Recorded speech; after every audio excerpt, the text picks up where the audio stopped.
I'm going to be making my spring and summer wardrobe this year, and the first piece that I'm working on is a little strapless denim mini dress. In the first part, I cut out all of the pattern pieces, put them together, and cut out the fabric, and then today I actually get to start putting it together, which is my favorite part. Because I'm working with denim, I am using a denim thread. This is a matching blue color. I didn't feel like doing the typical yellow contrast color, so I'm just going to go with blue, and I need to put some onto a bobbin so I can get sewing.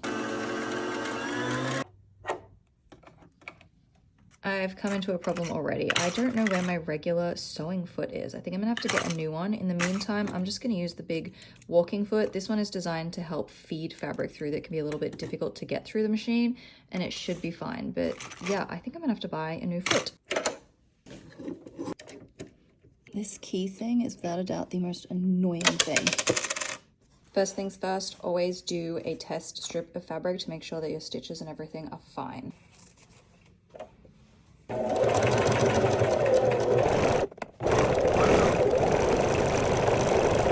The stitch is perfect, not that you can really see it, and I forgot I actually have to notch all the patterns. Notches are really important for lining up all of your pieces, so I'm just going to grab some scissors and clip in to all of these notches on each pattern piece. Being that it's denim, it's actually kind of hard to clip through them, so you might have to clip a couple times when you're working with a really thick fabric, and don't clip too far. You don't want to go past the seam allowance, maybe just 1/2 centimeter, so that you'll be able to see them and line them up. I'm starting with the center front piece, and I'm going to attach the 2 side pieces, and I'm going to use a lot of pins to do this. I've seen people use clips, and I think I want to try some of the clips. If you use clips, let me know how you feel about them compared to pins, but I use a lot of pins because it helps keep the fabric together, and I'm less likely to have any slipping if I have a lot of pins. And this pattern calls for a 1 centimeter seam allowance. And just like that, I now have a full front panel. It's not very mini dress though. I probably should have measured myself before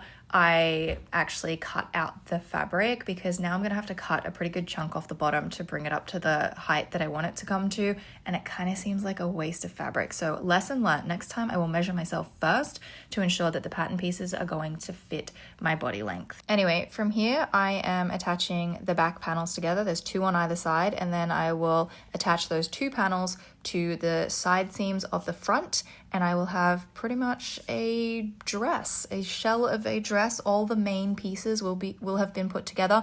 This didn't take me very long, like maybe an hour or so, but that's all I did have time for today because I had to run to a meeting after this. So you'll have to come back for the next part when we figure out the details and the zipper and all that.